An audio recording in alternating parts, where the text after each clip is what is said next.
வணக்கம் எல்லாருக்கும் வணக்கம். கசிகல பைரவி பைரவரப்பணம் சரணம் ஜெகன்மாதா புவனேஸ்வரி திருவி சரணம் காசி தேவகுல பண்டார வேதாச்சாரியா திருப்பாரமப்பணம் சரணம் காசி தேவகுரி தோத்திரு கிணராமனகுடி திருப்பாரமப்பணம் சரணம் பிரபம்ப சுரபம் பைர ஸ்ரீ நரரி பாபாஜி திருவடி அப்பணம் சரணம் ஓம் ஸ்ரீம் காலபைரவாய் கிராச்சம் ஓம் ஐம் சௌனபைரேஸ்வரி ஓம் கிரீம் யோகோபேஷபுச்சம் சங் குரு பைரவாய் மங்கலம் ஓம் ஸ்ரீம் கிருமாய் ஜெகன்மாதா பிதா பிரபம்ப சுரபம் பைரவம் திருவடி அப்பணம் சரணம் ஓம் கிரீம் நம சிவாய வைரவ சிவம் திதே விஷ்ணு ததாவாரா நட்சத்திர விஷ்ணுரேவசா யோகச கர்ணம் ஸ்ரீ விஷ்ணு மாயா ஜெகத் குரு குரு பிரம்மா குரு விஷ்ணு குரு தேவோ மகேஸ்வர குரு சாட்சாத் பிரம்ம தஸ்மை ஸ்ரீ குருவே நமோ நமः. ஜெயந்தி மங்களா மந்திரகாளி பத்ரகாளி கபாலி துர்கா சமா சிவராத்திரி சிவஹாசுதா நமஸ்துதே மகாதேவி ச வித்மஹே விஷ்ணுமத்தி தீமஹே தனுஷ்மி பிரச்சோதயாத் ஓம் சுவனத்வஜாய வித்மஹே சூலாஷ்டாய தீமஹே தன்னோ பைரவ பிரச்சோதயாத். இன்றைக்கி தேதி வந்து 6ஆம் தேதி 7ஆம் மாதம் 2/2/6. அதாவது ஸ்ரீ ஜெகன்மாதா ஸ்ரீ யோகமாய ஸ்ரீ புவனேஸ்வரி தேவி காசி கால பைரவி பைரவடி ஆன்மீக தகவல். இந்த சதஸ் வந்து 154வது சதஸ், 154வது வீடியோ. போன வீடியோவில் வந்து நான் 153வது வீடியோவில் வந்து இந்த வியாழக்கிழமை வர வேண்டிய பைரவர், அதாவது புனர்பூசம் புனர்பூ நட்சத்திரக்காரவங்க, விசாக நட்சத்திரக்காரவங்க, அதாவது பூரட்டாதி நட்சத்திரம்காரவங்க, இந்த 3 நட்சத்திரக்காரங்களும் அசிதாங்க பைரவர், ரொம்ப அசிதாங்க பைரவரும் அவரோட மனைவியான பிராமி தேவி, இவங்க 2 பேரும் மந்திரமாக நான் சொல்லியிருந்தேன். அவங்க 2 பேர் இந்த குறிப்பாக நட்சத்திரக்காரவங்க கண்டிப்பாக இந்த மந்திரம் ஜபம் பண்ணணும். காலையில் ஒரு 21 முறை சொல்லலாம். நேர காலங்களை பொறுத்து நீங்கள் சொல்லலாம். காலையில் சொல்லலாம், மதியம் சொல்லலாம், சாயங்காலம் கூட நீங்கள் சொல்லலாம். இரவு இந்த காயத்ரி மந்திரத்துக்கு கால நேர வர்த்தமானம் கிடையாது.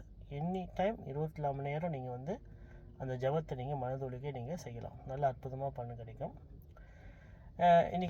இந்த இரவு மணி 8 மணி இருக்கும், மன்னிச்சிருங்க, இரவு மணி 10:30 மணி இருக்கும். ஒரு ஆன்மீகத்தகவல், இந்த ஜெகன்மாத யோகமாய் ஸ்ரீ புவனேஸ்வரி தேவி காசி கால பைரவரும் ஆன்மீகத்தகவல். அது இந்த வாட்டி நான் வந்து இரவில் செய்ய வேண்டிய சூழ்நிலை வந்தது. ஏன்னா போன வாட்டி நான் வந்து அசிதாங்க பைரவரும் பிராமியை பற்றி நான் பேசினேன். அதுவும் வியாழக்கிழமையில் பிறந்தவங்களும் வியாழக்கிழமையில் உள்ள பைரவரும், அதே மாதிரி பூரட்டாதி நட்சத்திரம், விசாக நட்சத்திரம், புனர்பூ நட்சத்திரம், விசாக நட்சத்திரம், பூரட்ட நட்சத்திரக்காரங்க கண்டிப்பாக இவங்க தான் பிராண தேவதை, அதாவது குலதெய்வம் சொல்லுவாங்க தமிழில். குலதெய்வம்னா ரொம்ப முக்கியமான ஒரு பிராண உயிருக்கு காக்கக்கூடிய கடவுள். இந்த நட்சத்திரத்துக்கு பொறுப்புதாரி யாருன்னா அசிதாங்க பைரவம், பிராமி தேவி, ரொம்ப முக்கியம்.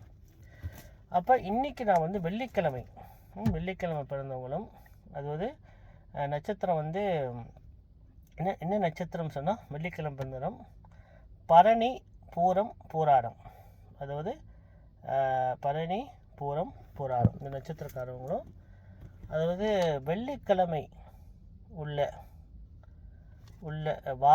வெள்ளிக்கிழமை உள்ள வாரத்துக்குள்ள பைரவர் யாருன்னு சொன்னால் ருரு பைரவரும் மகேஸ்வரி அம்பாலும்.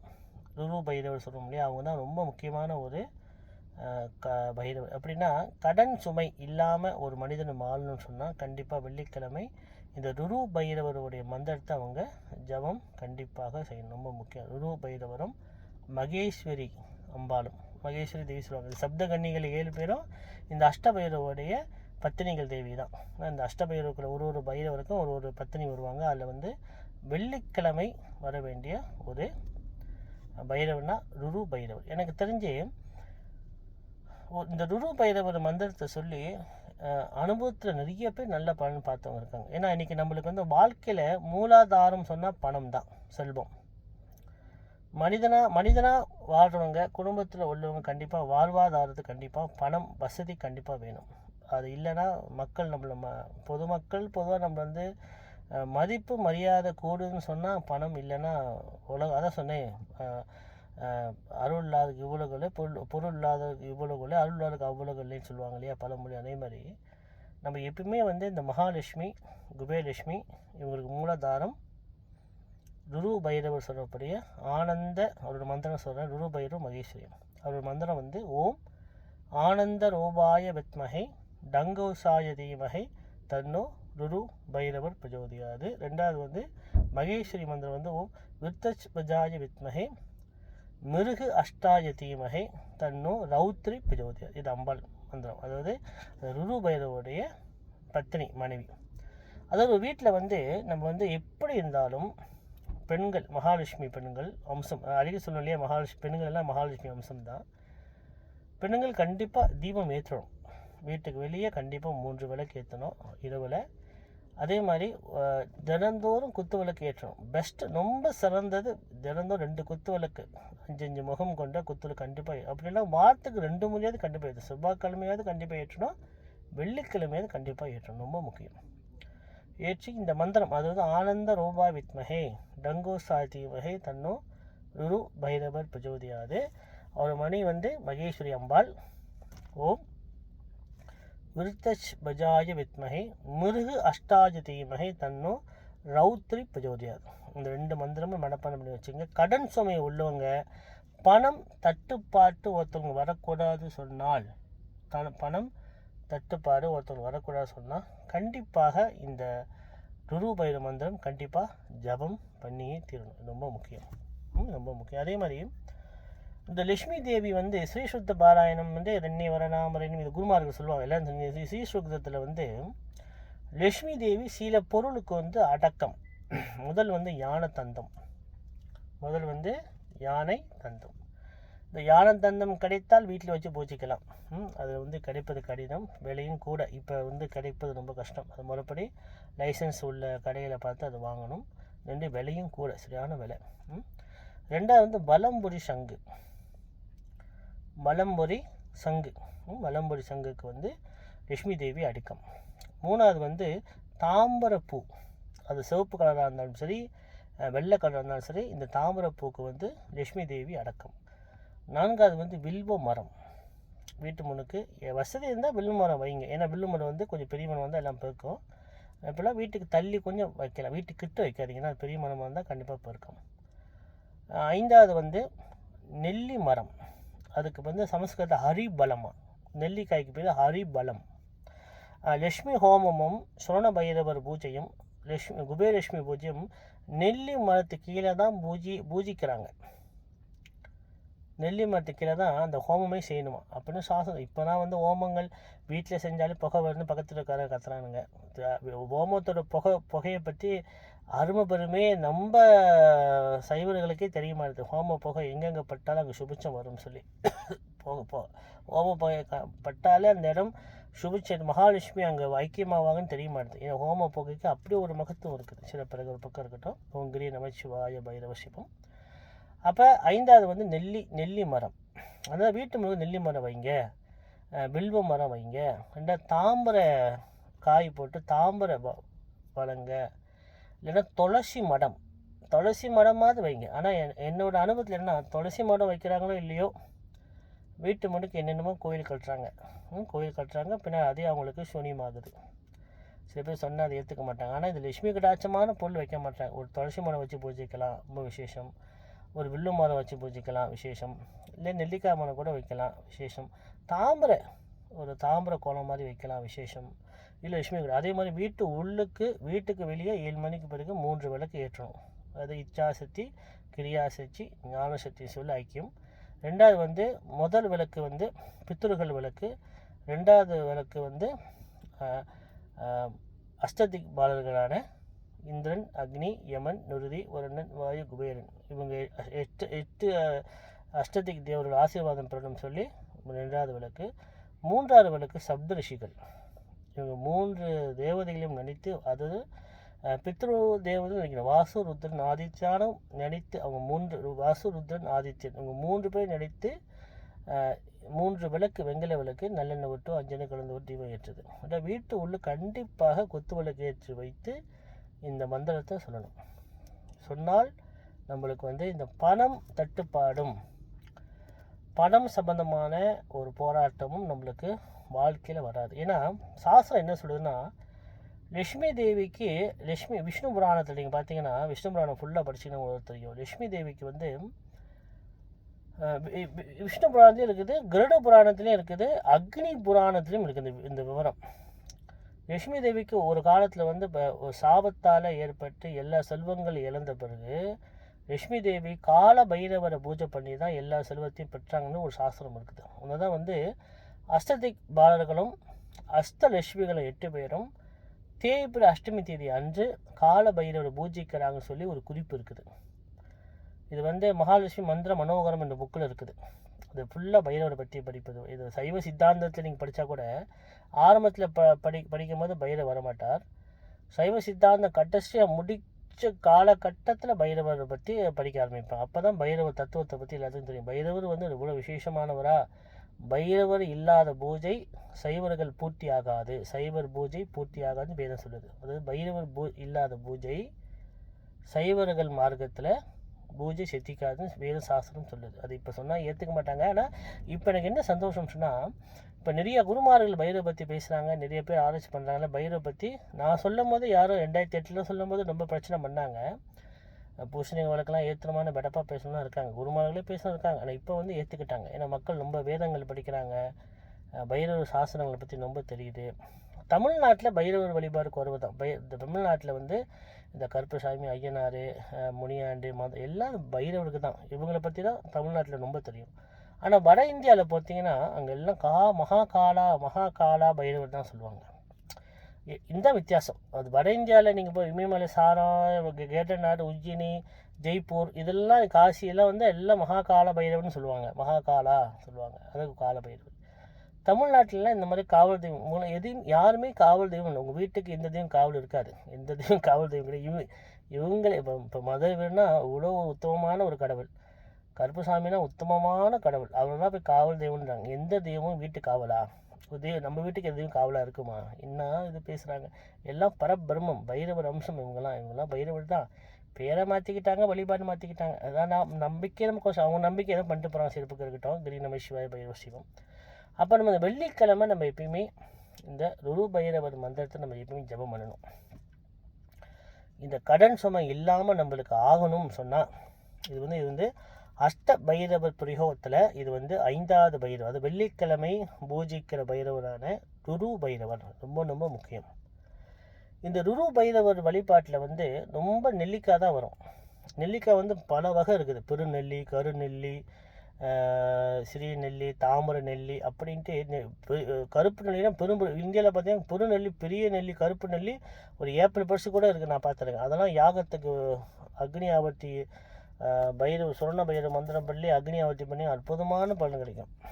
ஆனால் செஞ்சுருக்கோம் ஊரில், இந்தியாவில் செஞ்சுருக்கோம். இங்கே மலேசியாவில் ரொம்ப குறைவு.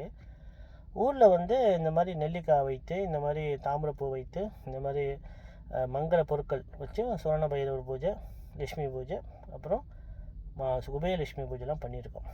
பலன் நாங்கள் பார்த்துருக்கோம். அப்போ அதான் சொல்கிறேன், அதாவது மக்கள் வந்து இன்றைக்கி நம்ம தமிழகம் சொல்ல முடியாது, மக்கள் பணம் தட்டுப்பாடோடு வாழ்ந்தாங்கன்னா மனித வாழ்க்கையில் வந்து ஒரு சந்தோஷம் இல்லாமல் போயிடும். சந்தோஷம் நம்மளுக்கு வேணும், பணம் தட்டுப்பாடு இல்லாமல் ஒருத்தவங்க வாழணுன்னா கண்டிப்பாக வீட்டுக்கு லட்சுமி கடாட்சமான பொருள் வச்சு பூஜிக்கணும். சொன்னேன் இல்லையா, யானை தந்தம், இல்லை வலம்புடி சங்கு, இல்லை தாமரைப்பூ, இல்லைன்னா இந்த நெல்லிக்காய், பில்வக்காய், பில்வ இலை, சிவலிங்கம் வைத்தாவது பூஜிக்கலாம். இல்லை எதுவுமே வேணாம், ஒரு பைரவர் இல்லை கூட பரவாயில்ல, ஒரு விநாயகர், வெங்கலத்தில் அழகழகான விநாயகர் இருக்கார், அவரை வைத்து கூட நீங்கள் சொன்ன பைரவருடைய மந்திரம் சொல்லலாம். அதே மாதிரி ருரு பைரவர் மந்திரம் ஆனந்த ரூபாய் வித்மஹே தங்கோசாய தீமஹே தன்னோ ருரு பைரவர் பிரஜோதியார். இந்த மந்திரம் ஒரு மணி வந்து ஓம் மகேஸ்வரி விருதஜ் பிரஜாய் வித்மஹே மிருகு அஷ்டாய தீமஹே தன்னோ ரௌத்ரி பிரஜோதியார். இந்த 2 மந்திரம் நீங்கள் சொல்லிகிட்டே வாங்க, உங்களுக்கு மிக அற்புதமான பலன் கண்டிப்பாக கிடைக்கும். அது குறிப்பாக இந்த சுக்கிர தசை நடக்குது பார்த்தீங்களா, ஒரு மனிதனுக்கு ஜாதகத்தில் சுக்கிரன் நல்லா இருந்தாருன்னா கோடியில் கொண்டு போய் உட்கார வைப்பார்.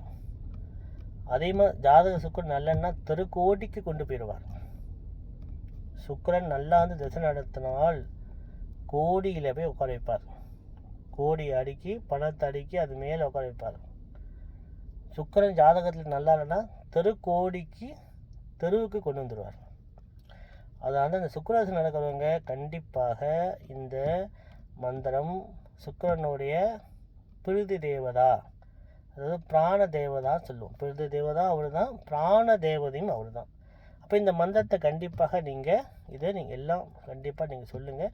ஏன்னா நம்ம தமிழங்க விஷயத்தில் நான் என்ன ஒரு பார்த்துக்கிட்ட இந்துக்கள் விஷயத்தில் என்ன நான் பார்த்துருக்கேன்னா, ஒரு பூஜை செய்து உணர்ந்துட்டாங்கன்னா அவங்க விடவே மாட்டாங்க. இன்னும் ஒன்று சின்ன வித்தியாசம்னு சொன்னால், ஜாதகத்தில் கர்மாக்கள் கொஞ்சம் அதிகமாக இருந்தால் அவங்களுக்கு பலன் கிடைப்பது கொஞ்சம் காலதாமதமாக ஆகும். ஆனால் பலன் கிடைக்காம போகாது. இறைவனை வழிபாடு நம்ம இறைவனுக்கு நம்ம ஒரு கோயிலில் போய் 10 காசு சூட வாங்கி ஏற்றி வச்சு பூஜை சுற்றி வந்தாலும், உட்கார்ந்து மந்த ஜபம் பண்ணாலும் கண்டிப்பாக நம்மளுக்கு அந்த பலன் வந்து கிடைக்கும். என்ன ஒன்று, அவங்க ஜாதகத்தில் கர்மாக்கள் கொஞ்சம் அதிகமாக இருந்தால் பலன் கொஞ்சம் தாமதமாக வரும். ஜாதகம் கொஞ்சம் நல்லா இருந்துச்சுன்னா பலன் கொஞ்சம் சீக்கிரத்தில் வந்து கிடைக்கும். இதுதான் வித்தியாசம். இப்போ நம்ம பேர் என்ன சொல்கிறாங்கன்னா, எடுத்தோடனே பலன் பார்க்க முடியாது இல்லையா? இப்போ நானே இருக்கேன், ஒரு பூஜை பண்ணுறோம். அந்த பூஜை பண்ணோடனே அந்த பூஜை பலன் கிடைப்பது காலதாமதமாக வரும். எப்படி வராமல் இருக்கும்? கண்டிப்பாக வரும். ஆனால் என்ன ஒன்று, அது முன்னுக்கு சீக்கிரத்தலமாக தாமதமாக, இதுதான் வித்தியாசம்.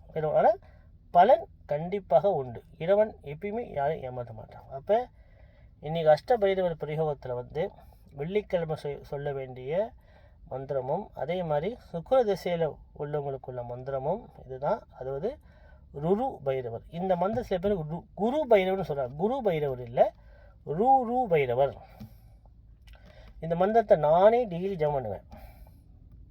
காலபைரவ மந்திரம் முதல் திரியம்பகம், லட்சுமி பைரவர் சொல்லிவிட்டு, மூல மந்திரம் மகா மந்திரம் சொல்லிவிட்டு, ஏற்கனவே சொல்லியிருந்தேன் பார்த்தீங்கன்னா சொல்லிவிட்டு, அதன் பின் இந்த இந்த அதாவது இந்த ஆனந்த ரூபாய வித்மகை டங்கோசாய தீமகை தன்னோ துரு பைரவர் பிரஜோதியா, இந்த மந்திரத்தை நான் சொல்லி நிறைய பலன் நான் பார்த்துருக்கேன். என் அனுபவத்தில் வரும். அதே மாதிரி என்கிட்ட ஃபோன் பண்ணி யார் கேட்டாலும், ஐயா நான் கஷ்டப்படுறேன், ஐயா எனக்கு வேலை இல்லையா, எனக்கு வருமானம் ரொம்ப கம்மினா, இந்த மந்திரத்தை சொல்லுங்கம்மா சொல்லி இந்த ஆர்டிக்கல் நான் ஃபோன் மூலிமா பெட்ஷாப்பில் அனுப்பி படித்து சொல்லி நீங்கள் படித்து சொல்லுங்கம்மா. அவங்க படிக்கும்போது தடுமாறுவாங்க. அப்புறம் அவங்க படித்து கொள்ள தெளிய படிச்சோடனே ஜெபம் பண்ணுங்கம்மா நான் சொல்லுவேன். சொல்ல சொல்ல சொல்ல அவங்களுக்கு வித்தியாசம் தெரியாது. அப்புறம் கொஞ்சம் ஒரு மாதம் கழித்து அவங்களுக்கு வித்தியாசம் தெரியும். 48 நாள் ஆகணும் இல்லையா? எந்த ஒரு பலன் நம்ம இப்போ கிடைப்பதற்கு 48 நாள் அது ஆகணும். அது எப்படி இருந்தாலும் சரி. அதாவது எப்படி இருந்தாலும் இப்போ நான் ஒரு குரு வந்து வழி தான் காட்ட முடியும். அவங்களுக்காக நம்ம சாப்பிட முடியாது. அவங்க தான் சாப்பிட முடியும். குரு வந்து ஒரு வழிகாட்டி. இந்தந்த பிரச்சனைக்கா இந்த வழிபாடு செய்யுங்க, இந்த பூஜை செய்யுங்க, இந்த மந்திரங்கள் ஜபங்க, இந்த ஹோமத்துக்கு போகும்போது லட்சுமி கடாட்சமான பொருட்கள் ஏலக்காய் வாங்கிட்டு போங்க, தாம்பூப்பு வாங்கிட்டு போங்க, நெல்லிக்காய் காஞ்சது வாங்கிட்டு போங்க. இல்லை பியோவாக ஃப்ரெஷ்ஷாக கிடைச்சாலும் நெல்லிக்காய், தாம்பரம் நெல்லி, சின்ன நெல்லி, தாம்பரம் நெல்லி, மஞ்சள் அது வாங்கிட்டு போகலாம். சோப்பு நெல்லி கூட இருக்குது, அது வாங்கிட்டு போகலாம். வில்வ பழம் எடுத்துகிட்டு போகலாம், வில்வ இலை எடுத்துகிட்டு போகலாம். ரொம்ப முக்கியமாக வந்து இந்த வலம்புரி சங்கால வைத்து பூஜிப்பது. வலம்புரி சங்கு எல்லா கடையிலையும் கிடைக்கும். பிரிக்ஃபீல்டில் பார்த்தீங்கன்னா எல்லா கடையும் வலம்புரி சங்கு வச்சுருக்காங்க. நல்லா அழகாக 5 இன்ச்சுக்கு சங்கு வாங்கி வைத்து நீங்கள் வீட்டில் பூஜிக்கலாம். தினந்தோறும் தண்ணி மாற்றி பூஜிக்கலாம். அதாவது வீட்டில் வந்து நிறைய வேலைகள் கண்டிப்பாக பெண்களுக்கு இருக்கும், அதை குறை சொல்லவே மாட்டேன். ஆனால் பெண்கள் இந்த லட்சுமி மந்திரத்தை வீட்டில் சொல்லி ஜெபம் பண்ணும்போது ஒரு 10 நிமிஷம் நீங்கள் விளக்கேற்றி பூஜை பண்ணி ஒரு 10 நிமிஷம் இந்த மந்திரத்தை சொன்னாலே உங்களுக்கு கிடைக்க வேண்டிய நற்பலன் பைரவர் கண்டிப்பாக கொடுப்பார். இது அனுபவத்தில் உண்மை. அனுபவம். அதே மாதிரி கிரி நமசிவாய பைரவ சிவம் இந்த ஆண்டு இந்த சதஸ் 154 சதஸ்ரான ருரு பைரவரான வெள்ளிக்கிழமை சொல்ல வேண்டிய அஷ்டபைரவ பிரயோகத்தை பற்றி நான் சொல்லியிருக்கேன். இது கண்டிப்பாக நீங்கள் ஜபம் பண்ணி பலன் கண்டிப்பாக நீங்கள் பார்ப்பீங்க. நீங்கள் நம்பிக்கை தான் பக்தி. இறைவனை யாரும் கூப்பிட்டு காமிக்க மாட்டார் இல்லையா? நம்பிக்கை தான் பக்தி. அதான் வந்து ராமகிருஷ்ண பரமஹம்சர் வந்து ஒரு இடத்துக்கு போயிருப்பார். அப்போ அவர்கிட்ட வந்து சில பேர் இப்படி மகான்கள் கேள்வி கேட்பாங்க, நீங்கள் என்ன கல்ல கடவுளாக இருந்தீங்க? ஆமாம், கல் கடவுள் தான் நாங்கள் சொல்கிறோம்.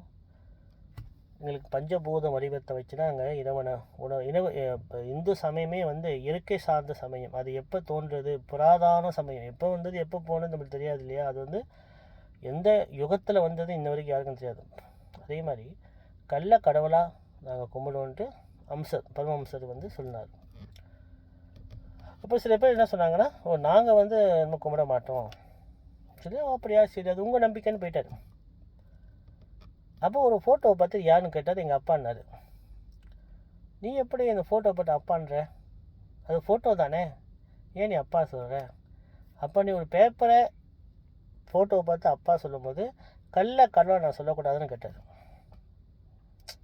ஒரு பேப்பர் ரூபத்தை பார்த்து, ஃபோட்டோவை பார்த்து எங்கள் அப்பா நீங்கள் சொல்கிற, நீங்களாம் சொல்கிறீங்க என் அப்பா என்ன கடவுள்ன்றீங்க. ஒரு காகிதத்தை நீங்கள் கடவுள் அப்பான்னு சொல்லும் போது கல்லை நான் ஏன் கடவுள் சொல்லக்கூடாது? அதுதான் வேதம். இறைவனை வந்து நம்ம உணர தான் முடியும். நிறைய பூஜைகள் பண்ணும்போது அந்த பலன் நம்மளுக்கு கிடைக்கிது பார்த்தீங்களா, அதுதான் நம்ம உணர தான் முடியும். நம்ம வந்து இறைவனை கூப்பிட்டு காமிக்கவே முடியாது. அதே மாதிரி வேதங்களில் நம்ம வேதங்கள் விஷயங்கள் நம்மளுக்கு எழுதி வச்ச சாசனங்கள் நிறைய இருக்குது, எக்கச்சக்கமாக இருக்குது. இப்போ பாருங்கள், பிரளயங்கள் நம்மளுக்கு 2030 31 வரப்போகுது. கொஞ்சம் கொஞ்சம் வரும், ஆனால் பொய் வச்சுங்க. பூலோக ஜாதகம் சொன்னால் பொய்ன்னு சொல்லுங்க. ஏன்னா எப்பயுமே நான் வந்து 2020 2025 சரியில்லைன்னு சொன்னால் அதேமாதிரி எல்லா பிரச்சனையும் வந்தது. இது மக்களுக்கு கொஞ்சம் சுபிட்சம் ஏற்படும், நல்லா இருப்பாங்க. எனக்கு என்ன பையனா 2030 அதுக்குள்ளே பைரவ வழிபாடு எல்லா கோயில்லையும் கொஞ்சம் வந்து எல்லா கோயிலும் சில ஹோமம் நல்லா செஞ்சாங்கன்னா, மாதத்துக்கு ஒரு யாகங்கள் பூமி நலனுக்காக மக்கள் நலனுக்காக செஞ்சாங்கன்னா இந்த பிரளயங்கள் நம்மளுக்கு வராது. வந்தாலும் லேசாக அப்படியே, ஏன்னா ருத்ர யாகம் மகா ருத்ர யாகம் செய்யலாம், மகா சண்டி யாகம் செய்யலாம். இதெல்லாம் வந்து ராஜாக்கள் செஞ்சுருக்காங்க. அந்த பூலோகத்தை காப்பாற்றுறதுக்காக நம்ம ராஜாமார்கள் நம்ம பூமி காப்பாற்ற சில யாகங்கள்லாம் வந்து கோயில் கட்டி அவங்க செஞ்சுருக்காங்க. நம்ம அப்படி கூட செய்ய வேணாம். ஒரு யாகங்கள் மாதத்துக்கு ஒரு முறை கோயிலில் பூமி நலனுக்காக மக்கள் நலனுக்காக மிருத்யுஞ்சய யாகம் மகாருத்ர பைரவ யாகம் செஞ்சாலே போதும். ஆனால் கண்டிப்பாக மக்கள் உணரும் போது கண்டிப்பாக அது செய்வாங்க. ஏன்னா இப்போ தானே மக்கள் எல்லாம் ஒன்று ஒன்றா ரோசிக்கிறாங்க, நிறைய வேதங்கள் படிக்கிறாங்க. முன்னெல்லாம் யூடியூப்லாம் இல்லை, இந்த டிக்டாக்லாம் கிடையாது, எந்த ஒரு கம்யூனிகேஷன் சிஸ்டம் நம்மளுக்கு இல்லை, ஃபோனே கிடையாது. இப்போ தான் ஃபோன் வந்த பிறகு தான் இப்போ நான் இந்த பாருங்கள், நான் 154வது வீடியோ நான் வந்து இந்த புலனத்தில் நான் வந்து சொல்கிறேன். நிறைய விஷயம் நான் சொல்லியிருக்கேனா இல்லையா? இப்போ இது எத்தனை பேர் கேட்டு பலன்னு பார்க்குறீங்க? நம்பாதவங்க விடுங்க, தெய்வ நம்பிக்கை இல்லாதவங்க விடுங்களேன். நம்பிக்கையுள்ளவங்க இப்போ நான் பேசும்போதே உங்களுக்குலாம் தெரியும், உண்மை பேசுகிறேன்னா பொய் பேசுகிறேன்னா இல்லை ஏமாத்துறேனா இல்லை, கண்டிப்பாக அவங்க மனசு அவங்களுக்கு சொல்லும். ஆனால் கஷ்டப்படுறவங்க வழி தெரியாதவங்க கண்டிப்பாக அதை கேட்டு கண்டிப்பாக செய்வாங்களே. சரி, ஓம் கிரீ நம சிவாய பைரவ சிவம். அடுத்து ஒரு குருக்கள் வந்து இந்த கரண தேவதா கரண பைரவர்னு ஒருத்தர் இருக்கார். அவர் மந்திரம் பற்றி கேட்டிருந்தா பக்கம் சொல்லக்கூடாதா, இருந்தாலும் நான் சொல்லலைன்னா மக்களுக்கு தெரியாமல் போயிடும். நான் சொல்கிறேன், நீங்கள் இருக்குன்னா வந்து இந்த மந்திரத்தை எழுதி நான் அனுப்பியிருக்கேன், இதெல்லாம் நீங்கள் பாருங்கள் தான் நான் சொல்கிறேன். ஓம் ஹ்ரீம் ஹே கரணவித்தே மம கரண விவரம் அணு புருவிஷ்ய அதீத அநாகாத வர்த்தமானம் மம கரண வத ஸ்வாஹா. இதுதான் கரண பைரவருடைய மூல மந்திரம். இது கேட்குறவங்களுக்கு சில தடுமாற்றம் இருக்கும், ஆனால் குருமார்களுக்கு இது கரெக்டாக வழங்க. ஓம் ஹ்ரீம் ஹே கரண வித்தியே மம கர்ண விவரம் அணு பூர்வ விஷய அதீத அநாகாத வர்த்தமானம் மம கர்ண பத ஸ்வாஹா. இது வந்து நீங்கள் இந்த மூலமந்திரத்தை நீங்கள் வந்து டெய்லி குருமார்களுக்குலாம் பொதுமக்களுக்கு இல்லை, 1008 வாட்டி சொல்லுங்கள். 48 நாள் சொல்லி முடித்து மிளகுல யாகம் பண்ணணும். மிளகு, ஏலக்காய், கல்லுப்பு, கிராம்பு, வீண் கடுகு, இது 5 ஜாமான் கலந்து இந்த மந்திரத்தை சொல்லி 1008 ஆவர்த்தி பண்ணுங்க. யாகத்தில் சின்ன அளவாக சின்ன குண்டம் போட்டு நீங்களே வீட்டில் செய்யலாம். இதுக்கு குருமார்கள் நீங்கள் செய்யலாம், உங்களுக்கு இடம் இருக்கும், கண்டிப்பாக செஞ்சுட்டு அது பின் இதே மந்திரத்தை தர்ப்பணம் பண்ணணும். தேவ தர்ப்பணம். இந்த மந்திரத்தை சொல்லி தர்ப்பயாமி சொல்லி இடது கை சோத்து கையில் வலது கையில் தான் தேவ தர்ப்பணம் பண்ணணும். அந்த மந்திர தர்ப்பணம் பண்ணிங்கன்னா மந்திரம் சித்திக்கும். உங்களுக்கு நடக்க போகிற விஷயம் முன்கூட்டியே உங்களுக்கு ஓரளவு தெரியும். இது வந்து நீங்கள் கரண பைரவருடைய மூல மந்திரம். 108 பைரவரில் கரண பைரவருக்கா ரொம்ப நல்ல கர்ண பைரவர் தான் வடுக பைரவர். கர்ண பைரவர் வடுக பைரவர் பால பைரவர் கூட சொல்லுவோம். அது சின்ன குழந்தை. அது வந்து பால திருப்பதி சுந்தரி மாதிரி ஸ்ரீ வித்யா உபாசனை பெற்றவங்களுக்கு அம்பாவை பூஜிக்கிறவங்களுக்கு பாலாம்பிகை பூஜிப்பாங்க. அதே மாதிரி பைரவர் உபாசனை பெற்றவங்களுக்கெல்லாம் படுகநாத பைரவர் சொல்லப்பட கர்ண பைரவர் கண்டிப்பாக பூஜிக்கணும்.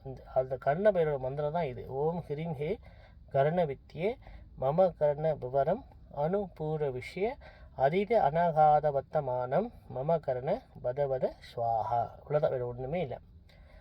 கர்ண பைரவ மந்திரம் உங்களுக்கு தெரியும். பைரவ மந்திரமே காயத்ரி மந்திரம் நீங்கள் சொல்லலாம். ஓம் சோன துஜாவித்மஹே சூலஸ்டாதிமஹே தன்னோ பைரவ பிரச்சோதயார்.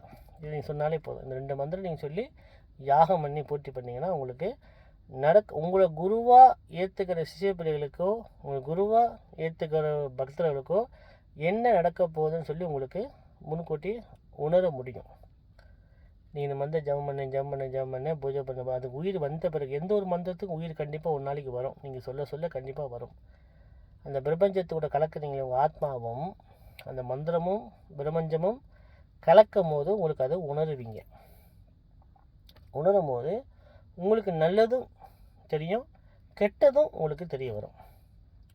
இது அனுபவபூர்வமாக தான் உணர முடியுமே தவிர இதை வந்து எல்லாத்தையும் ஓப்பனாக காமிக்க முடியாது.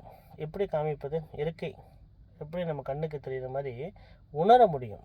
அதுதான் வேதம். வேத பாடமே அதுதான். எல்லாம் உணர தான் முடியும். காசிகால பைரவி பைரவரப்பணம் சரணம் ஜெகன்மாதா புவனேஸ்வரி திருசங்கரி நமசிவாய பைரவ சிவம். இந்த மந்திரத்தை வந்து கர்ண பைரவம் ஏற்கனவே நான் சொல்லியிருக்கேன். ஏற்கனவே பழைய எத்தனையாவது ஆடியோலாம் நான் சொல்லியிருக்கேன் அதை பற்றி. இது வந்து 154வது ஆடியோ. போன 153 ஆடியோ, இது 154வது ஆடியோ. இதை பற்றி நீங்கள் இந்த ருரு பைரவர் மந்திரமும் வெள்ளிக்கிழமை உள்ள பைரவரம் பரணி பூரம் பூரா நட்சத்திரக்காரவங்க சொல்ல வேண்டிய பிராண தேவதை மந்திரம், அதாவது ருரு பைரவர் மந்திரமும் மகேஸ்வரி மந்திரமும் ரொம்ப முக்கியமான மந்திரம். இது எல்லா குடும்ப பெண்களும் குடும்பத்தாரும் கண்டிப்பாக இந்த மந்திர ஜபம் பண்ணாதான் அவங்களுக்கு வந்து இந்த பணம் தட்டுப்பாடு பொருளாதாரம் பிரச்சனைகள் அவங்களுக்கு வராது. இது கண்டிப்பாக நீங்கள் சொல்லுங்கள். காசிகால பைரவி பைரவ சரணம் ஜெகன்மாதா புவனேஸ்வரி திருசங்கரி நமசிவாய பைரவ சிவம்.